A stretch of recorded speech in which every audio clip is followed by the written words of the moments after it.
You want to double your MMR in Direct Strike? If you follow these easy tips, you will guaranteed skyrocket up the ranks. And it doesn't matter on which MMR you sit right now. This guide will improve your skill level by a lot. I have reached 2100 MMR on my own just by following the tips in this video, and you can do this too. Tip number 1.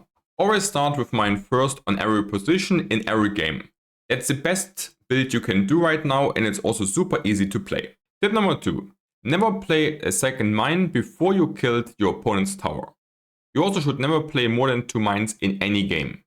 I know a lot of people also playing a second mine when your own tower get killed, but I think it's really bad because you have to get mid-back control when you're getting pushed, and if you mine on your own, you make this just a lot harder. Tip number 3. On the first round, you only play frontline units and you save up 100 gold. Like this, you have just a really strong start and don't reveal too much information to your opponent. Tip number 4. On the second round, you always play the hero and you try obviously to counter what the opponent showed you for units. The only exception is if your opponent is not sending anything, then you need to scout first what he is doing. Tip 5. Don't forget, especially in the early game, to leave one space in between every unit. Like this, you are not so vulnerable to AoE and just get a better fight overall. Tip number 6. Don't show additional unit types unless you lose your lane or your opponent showed his unit types and you can counter them. That means you don't want to open up with grunts and shamans because you don't know what your opponent actually is building and if it's good against him. Like this, you can be always one step ahead of your opponent. Tip number 7. Don't play pierce damage dealer unless your opponent is playing Huntress, and even then only play free and a big front line. That's the easiest way to win your lane. Tip number 8. Your ideal early game board is looking like this. You invest 1000 gold into frontline, 1 hero, 700 gold invested into caster backline, and 300 gold as anti-air units. Like this, you can set up into early rounds and supportive board just for your future carry units.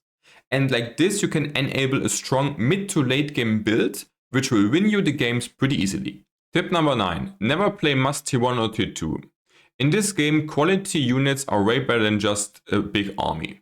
That means tier 3 tech is always beating the lower techs, and that's why you should also go for higher techs over mass unit building. That's why we're taking now on tip 10 to tier 2 and adding just some units like a Talon, Druid of the Claw for Roar and a Statue, and going instantly afterwards to tier 3 to enable us to transition into a good mid to late game build. Especially also if you're really far ahead or far behind, you want to take even faster to tier 3 to create a big tempo spike just to turn the game in your favor or just to end it.